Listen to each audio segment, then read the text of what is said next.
All right, I'm so excited and happy for this episode of Soul Care Spotlight. I have with me Betty, and she is the creator of Bring Your Own Journal Parties. I've been to a couple and they are amazing. And today we're going to talk to Betty about where these events came from and how they're impacting people and why you should be joining the next one. So, Betty, Yeah. can you tell us a little bit about you and what you do? Like I know you host these events, but you have another title as well. Yes. So, hi everyone. My name is Betty Chan, and I'm primarily known as an authenticity life coach. And that when you hear it, I think we hear that phrase a lot, right? Authenticity. But it's one of those words where it's just like, well, what do we really mean about that? So, I particularly work with folks who feel like they're code switchers, where they feel like they have to be one version of themselves in one corner of their life, either at work, and then they switch off to be someone else when they're with friends, their family, etc. And not to say there's anything wrong with that. A lot of us had to learn to do that for survival. But I think it gets to a point when if you're someone where authenticity is really important to you, that starts to feel like a disconnection. Like we're pretending to be multiple people and then we start to lose track of who we really are. So my coaching is about how do we explore those fractures or those sometimes feels like contradictions or accidents about our life that we start to dismiss. But and the important part is to have a gentle transition of like, okay, what are those stories we're telling ourselves? Is that the story we want to tell ourselves? And how do we rebuild it all back into a cohesive journey of who we are and who we are intentionally becoming as well?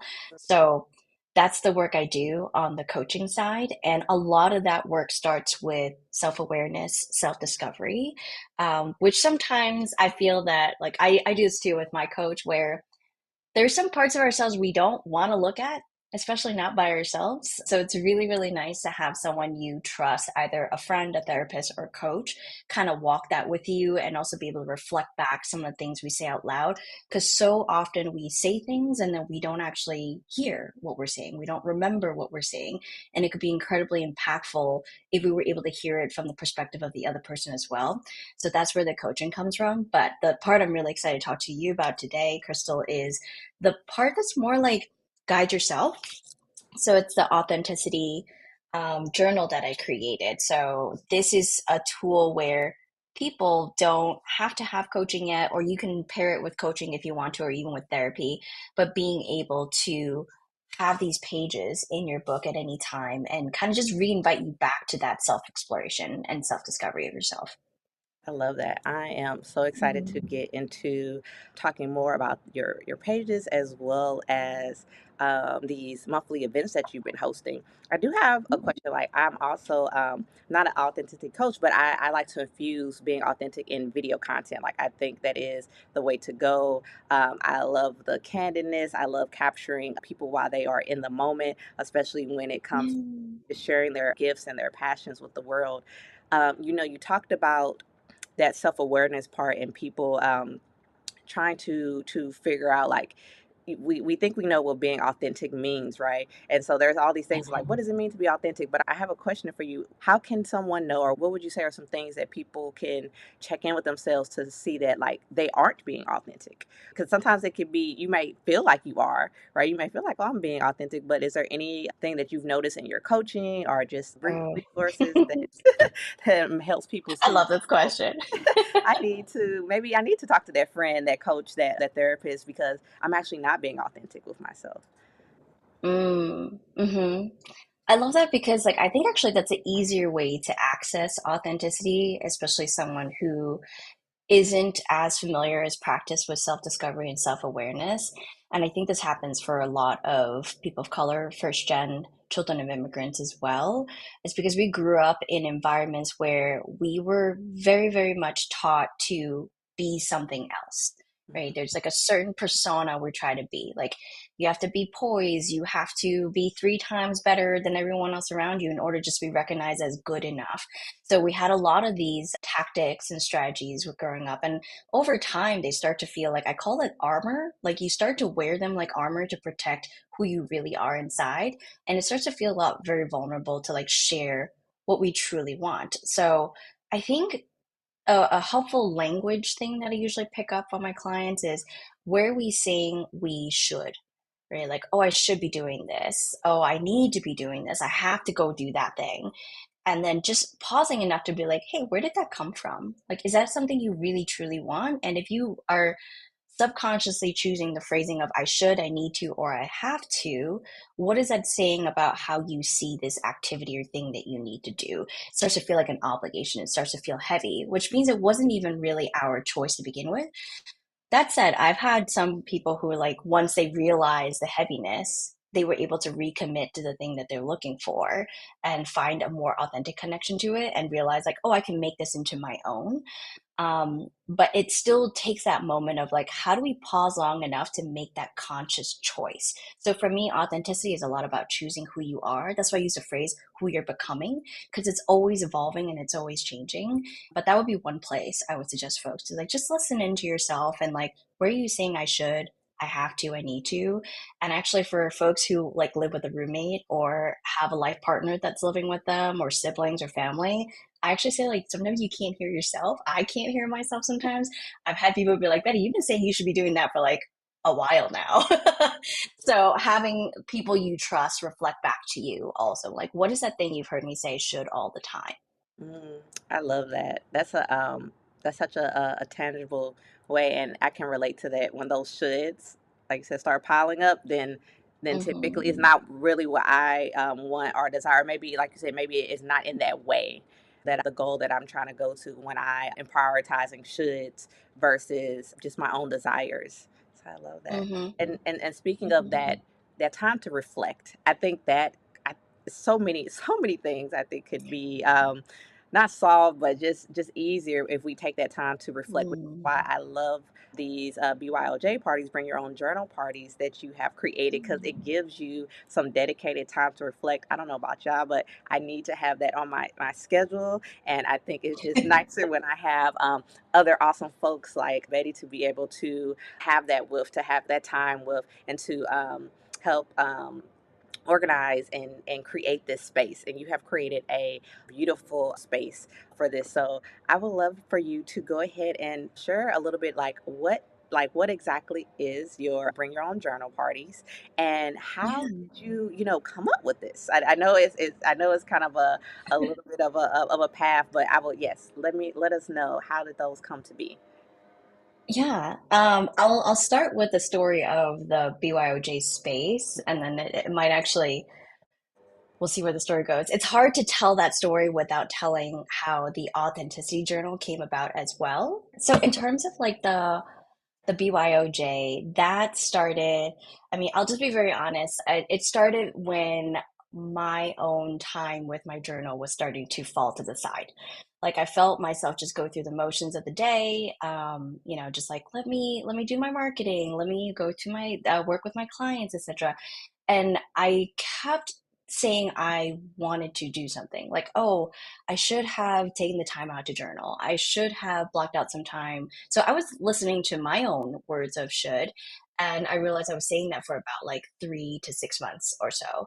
And it just struck me. I'm like, wow, I am an authenticity coach. I talk for reflection. I understand the value of it completely, but it can still easily slip out of my life if I don't dedicate and create some intentional space for it. So I realized if it's hard for me, it must be hard for other people as well. And that's where the idea of BYOJ party was born, partly to keep myself accountable, because I know if I hold space for other people, I will go up and I will also show up and do the work myself. And just also knowing that like if it was hard for me, it was probably hard for someone else out there also. So just creating a kind space where people can come in and like put down the obligation sense of like, oh, we have to be like dedicated journalers in order to be good reflectors. Because sometimes people can take self work very seriously, too seriously to a point where it stops becoming a discovery. Like it stops becoming exciting and all filled as well. So that's where I started in terms of the creation of the BYOJ parties to have that space for myself, but also giving it to other people who might need that as well. Mm, I love that, and I think it's a good. You've mentioned a couple times on the events of you're kind of getting into journaling, maybe later compared to some other people. And Hmm. also, I love what you're saying about like right now, these are on a monthly cadence, and they're again, everyone is different as far as how often I don't want to say, like I said, like should be doing something, but how is it beneficial to them, right? Like how often is it Hmm. beneficial for them to journal, especially in that dedicated space, and even how to do that, whether that's written. I know I like to do audio journaling as well. And so for you, Betty, how often do you like to journal? And can you also share a little bit of your own background with journaling and how it has helped you with that reflection and help you with both your practice with yourself as well as your practice with your clients? Hmm. Yeah, as you mentioned, like and I shared this in our last BYOJ party too. I consider myself like a late bloomer when it comes to journaling. In my mind and in the history of this mind here, like I told myself that, oh, I only started journaling at the start of the pandemic. And I did it first as a habit tracker. I was like, oh my gosh, I've been so dedicatedly boxing for 10 years. And suddenly, because of the pandemic, I lost access to that. But I still wanted some movement in my life. So I would go online, find these like Pinterest boards of bujos and bullet journals of like, how do we do habit trackers? And I just started from there. But I also realized when it comes to tracking habits, one, just like finding a layout that works for you takes a lot of experimentation to get to. And I've learned along the way that like a checkbox can really stir up a lot of guilt for me. When I see those empty checkboxes, I was just like, oh man, I really let myself down. I said I would do this 5 times a week. I said I would do this 3 times a week, but I didn't do it. There's something about the visual of that that really affected me. So when finally I was able to like take inspiration from different bullet journal folks, I was able to create a version of what I call like monthly willows. So can I show you for a moment what that looks like? Yeah, so this is one of the layouts of my journal, and we can do a full walkthrough in a second, but this one here looks really simple, and I think the hard work comes in terms of knowing what those activities are for you. Let's see if Okay. folks can see this. So this is what I call the monthly willows. It's just got all the dates. It's got space for 11 activities on top. Am I Okay. tall enough? And then these are your vines, your willow vines. So over time, as you fill them out, it starts to look more like this, Ooh, right? I love your icon. So first, yes, I'm a very visual person. So a lot of iconography to help remind me of like what are those things that regularly fill my cup. And it changes from season to season as well. But that was how I started journaling was I just wanted a visual inviting way to remind myself to make space for all the things that I keep saying I need in my life that I say is good for me, but I'm just like continuing letting busy work, letting other people's demands take precedent over my own needs, but also along the way to like make it feel like a reminder, visual reminder of like, hey, this is me feeding myself, right? Like with each little time I do it, I add a leaf. My willows are growing along the way, as opposed to feeling like, oh, I have a bunch of empty boxes I didn't check, I didn't do enough, I'm not sufficient enough in terms of that as well.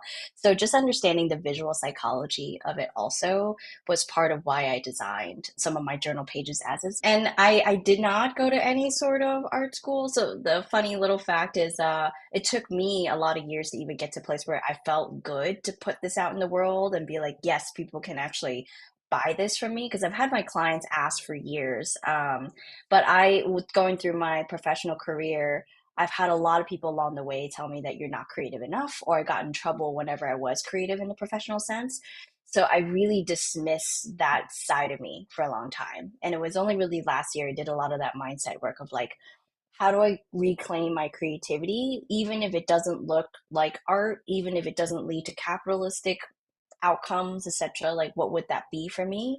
And for me, just like, I love these pages so much. They've served me, they've served my clients so well that it almost feels like a disservice if I didn't make it available for more folks. But that's how I started during the pandemic, and then slowly just adding on different things like, oh, gratitude. Like there's so many studies out there that if you sit in your gratitude, either like a 5 minute daily reflection or even once a few weeks to be able to do it, that it just restores your ability to see what you have in front of you. And like it does give you that energy back as opposed to allowing your mind to build those pathways to only look for the things that are not there, which can really tax us in the long run in terms of just our motivation, our productivity, and so forth. So it evolved and it started adding different things from there. And you experiment over time. Like I used to think I had to write a gratitude page every day. I'm like, oh my God, this is a lot. So I turned it into one thing, just one thing every day, build up the muscle of noticing what's around me. And then even now in this recent season, I'm like, oh, I actually don't do it until like a week or two, or like every 10 days. That's when I sit down and I do gratitude. And just recognizing where are you telling yourself, I should be doing it this way, putting that down, and then find another way to do it as well. So Mm. that's how I started. I love this language of that addition, right? Keep adding, like with the leaves, like instead of like Hmm. they're looking at the emptiness, it's like I'm adding. You're feeding yourself, like I love food, so that Mm. that's just a beautiful way to explain it, and even just that short snippet. You describe so many different ways to journal because I feel like you said, like people will have this thought process in their mind of like what journaling has to be, and there Hmm. are so many things. So I didn't even I haven't got on the bullet journal train yet. I have some friends because I'm kind of a little bit intimidated. I'm like, what is going on? Yeah, But it it is. is so many. So I'm like, I kind of like a little structure because like my brain, I'm like all the possibilities. But Hmm. again, finding what's right for you. But I really enjoy what you said about again adding, and even just like it doesn't have to be a page. Sometimes it could just be just a word, like what are you grateful for, but that building Hmm. those pathways, because like our brains are unfortunately like we tend to gravitate towards that negative, but Yeah, the more that you add that gratitude practice, the more that you're going to be able to just start to rewire yourself to like start, yeah, maybe not all the time, but you start thinking, and maybe not right away, but you'll start thinking about the good first, or the good yes, within that first hour or so after, you're like, you know what, that's okay because I have yeah. this, I have that. So building with anything Hmm. is really building that practice, and you can start small. You can really start small Hmm. with that, which I love. So for Yeah. people who are interested in joining these Bring Your Own Journal parties, can you talk a little bit about, like, at least right now, what does these parties look like? What can people expect, and how can they join the next one? Yes. So right now the version, and I created BYOJ, like it's gonna flex, it's gonna evolve, it's gonna change over time, very much like my journal itself. But the current iteration of it, I wanted to focus on creating a space for monthly reflections.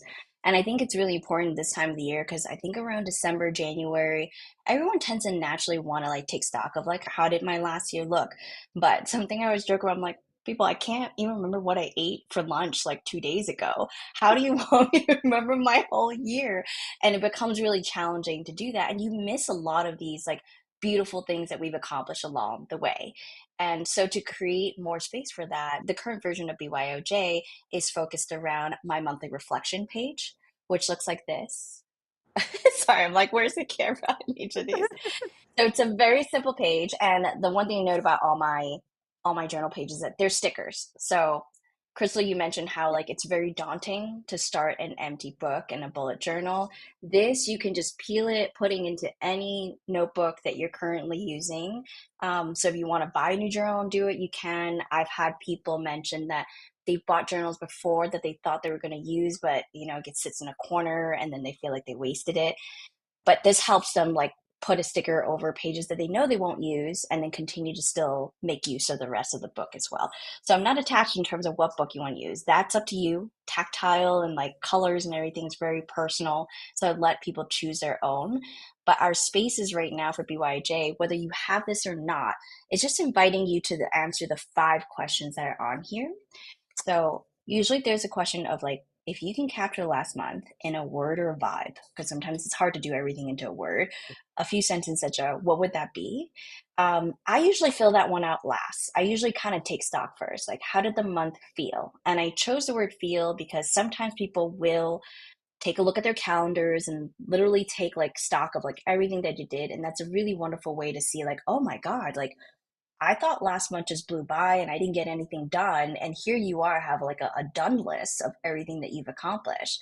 But some folks have a different way of relating to what's occurred, right? They try to remember, like, what were the most joyful moments of last month? What were the heaviest moments of last month? So it allows them to kind of remember and recall last month from a feelings perspective as well. So that little box, up to you in terms of how you relate, but just to take stock of what actually happened, fact check your mind. And then the next three questions, I love the combination of these three because I, as an authenticity coach, I don't believe in toxic positivity. I obviously don't believe in just like looking for things that we need to fix about ourselves all the time. I believe we're whole people to begin with. So these three questions I feel like really balance each other. The first one is, what am I proud of? What are all the things that, if even if no one said to you, your boss didn't say to you, your parents didn't say to you, what are some things you can say to yourself of like, Crystal, I'm really proud of myself for doing this. Betty, I'm really proud of myself for accomplishing these things this month, and really be able to see that as well. The next one is the things I want to work on. So there's always going to be part of us that wants to improve and to create that growth mindset, to be able to write that down so we can look back at it the following month. I'm like, oh, was that something I chose to work on? And if not, do I want to do it next month? So again, these all these creating these invitation for yourself.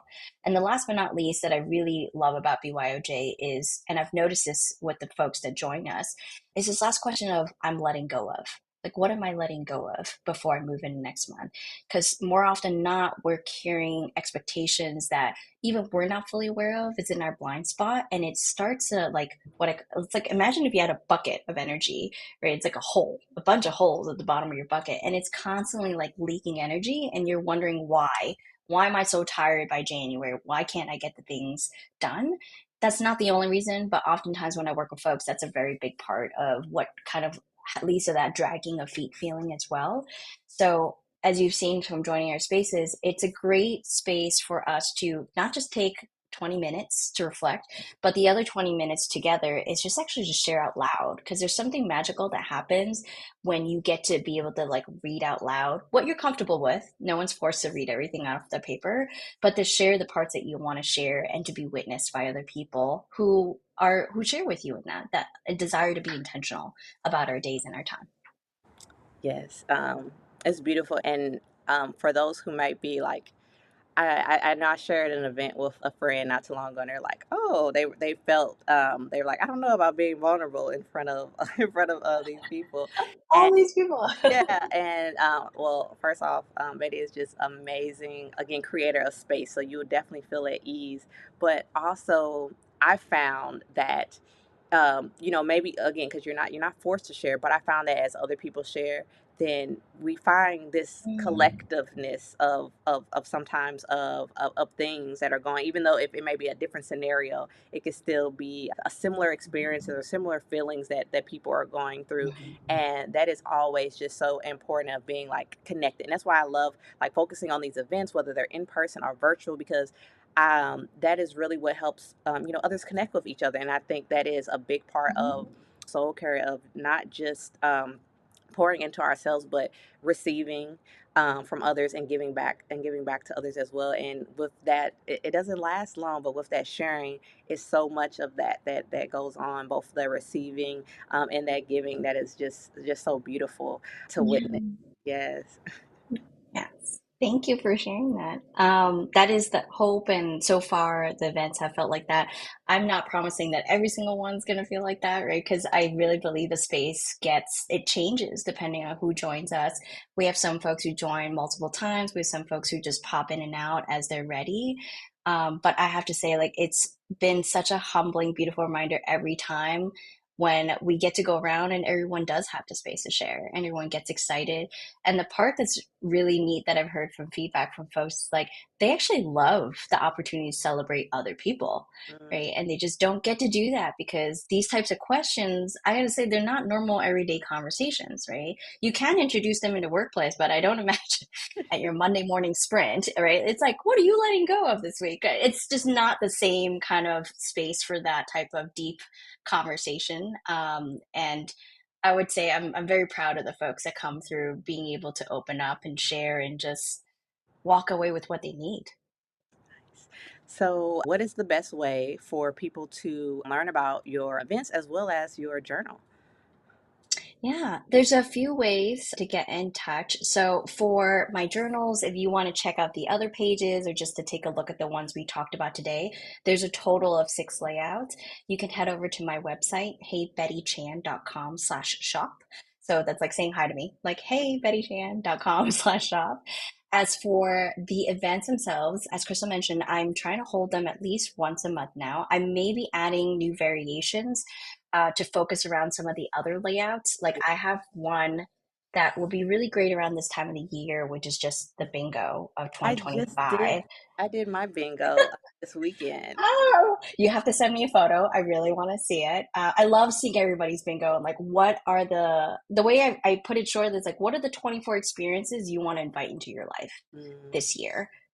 So it's not the same as resolutions. I hope that this is a more fun, lightweight way to accomplish the things you want to accomplish, as opposed to creating that, again, things I didn't do enough, the empty checkbox vibe as well. So I might host a one off for that. But if you just want to know what's coming up next for any of the BYOJs, I say the best place right now is to actually sign up for my newsletter. So that's all the way at the footer of my website. I think right now it's probably a pop up at the top of the website as well. But yeah, you can find me on heybettychan.com. You can find me at Instagram at Coach Betty Chan. I love DMs, I love comments. So yeah, feel free to reach out. thank you so much for sharing about this amazing event and your journal. I'm so excited for people to be able to experience this event.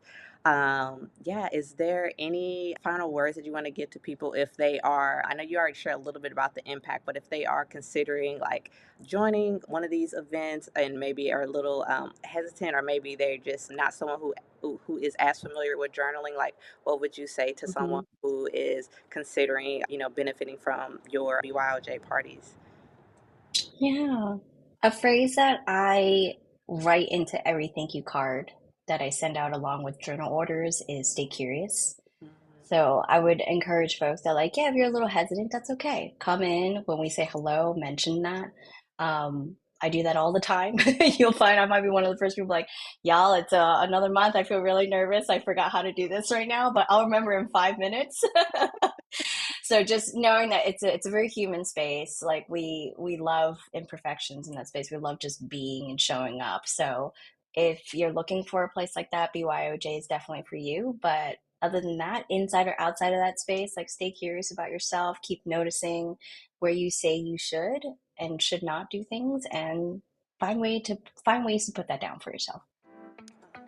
Awesome. Thank you so much, Betty. Mhm. Thank you all for joining. And until next time, y'all have a fabulous day. Yes. Thanks for having me.